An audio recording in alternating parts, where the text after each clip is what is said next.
jours. Ah merde. Il faut faire le top flop. Bon, on profitait de la Colombie et de la victoire de la France. Voilà, il y a Pablo qui vient de partir. Excusez-nous. Grosse mise en scène hollywoodienne. C'est de la farine, hein. Voilà, c'était une petite blague, c'est bien de la farine. Pablo Escobar, il n'existe plus. Et on l'a pas vu du tout en étant en Colombie, mais comme on est en plein dans Narcos, on est à fond dedans. C'est le top flop, le dernier de notre séjour. Qui regroupe donc l'Équateur et la Colombie. Équateur et Colombie. Donc comme d'habitude, Audrey ne connaît pas et je ne connais pas ce qu'a mis Audrey. On va commencer par les 3 flops et on fera ensuite les 3 tops.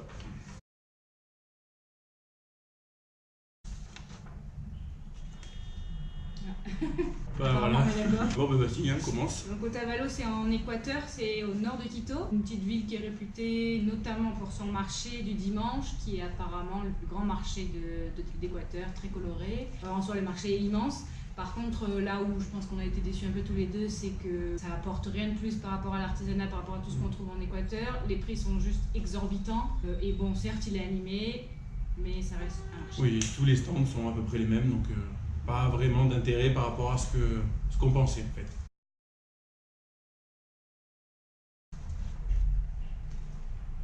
Ouh là là, ça y est. On n'a jamais été aussi d'accord. Le parc Podocarpus, c'est au sud de l'Équateur. Et c'est vrai qu'on avait vu plein de choses, plein d'animaux très verdoyants. Et en fait, on a passé une journée entière sous la pluie parce que c'est très dur d'y aller, une journée où il pleut pas.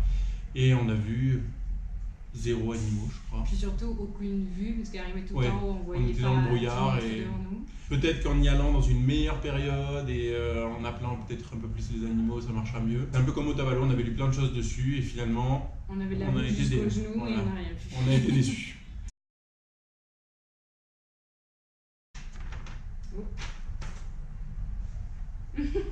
Oh là là. Beaucoup trop d'accord là. Vraiment, on s'est pas concerté, hein. On l'a vraiment fait à part comme d'habitude. Alors pour ma part, en fait, c'est pas tant le voyage en bus qui me gêne, c'est vraiment qu'on était dans une optique de voyager avec notre van. On a changé complètement, on n'était pas forcément préparé pour ça, voilà, de devoir reprendre les sacs et de devoir retrouver en fait des contraintes de timing, rechercher des hôtels, respecter les horaires de bus. Voilà, on n'était plus habitué à ça et pas habitué à ça depuis le début de ce voyage. C'est pas pareil. C'est pas pareil. Pas terrible, mais c'est vrai que nous on était habitués à autre chose et c'est pas ce qu'on voulait faire. Et notre petit flop, notre dernier flop, c'était de voyager en bus. Passons au top maintenant.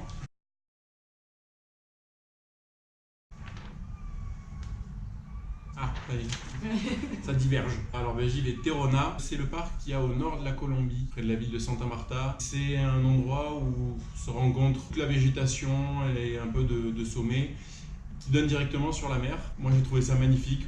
Voilà, on a pu marcher sur des plages désertiques avec les mers des Caraïbes d'un côté, verdure et presque l'Amazonie de l'autre côté. Et vraiment incroyable de se balader là-dedans. Et moi j'ai mis la vallée de Cocora, donc c'est aussi en Colombie, un peu plus au sud c'est la vallée du café en fait, c'est là où est produit le café en Colombie. C'est là où sont les plus grands palmiers du monde, les palmiers à cire. Et la vallée est vraiment magnifique, on a eu un super temps, on a fait une rando dans tout le parc où on a vu notamment des colibris de très près. Et après ces fameux palmiers où c'est incroyable quoi, quand on est tout en bas, on se sent juste une petite fourmi et c'est vraiment magnifique.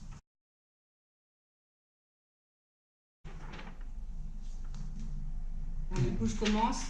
C'est la même chose que ce que vient de dire Cédric. Rien à rajouter, si ce n'est que vraiment, en Amérique du Sud, on n'a pas trouvé beaucoup de plages extraordinaires, mais alors là, l'eau est turquoise, elle est hyper bonne. La forêt qui vient se mélanger avec l'eau, c'est vraiment magnifique.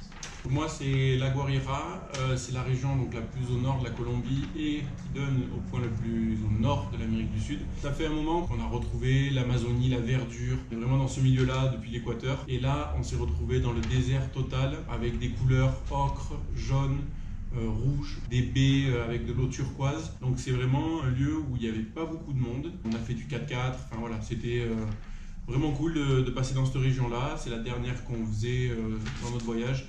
Et je suis vraiment content d'avoir fini par celle-là.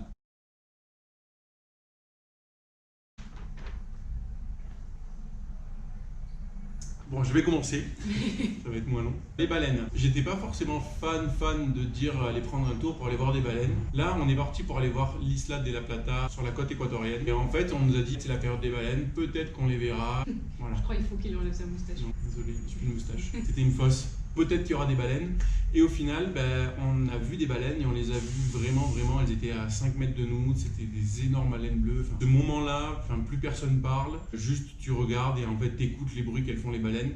Donc on les a suivis pendant, je sais pas, 20 minutes au moins. C'est ce moment-là, voilà, c'est plus un moment qu'un paysage. Du coup, moi j'ai mis la surprise que m'ont fait Lisa, Marjorie et Cédric. Les filles sont arrivées par surprise, j'étais pas au courant, persuadée que, ça toque à la porte qu'on était en Équateur, persuadée que c'était la femme de chambre qui venait nous demander si on voulait laver la chambre. J'étais en pyjama, je m'attendais, elle dit non, ça va, merci.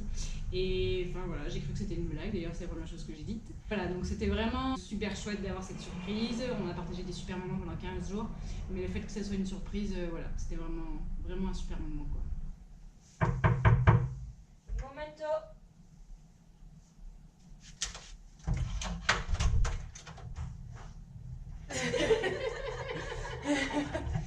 C'est une blague. Dépêche-toi. Non, non. Je tremble de tout mon corps.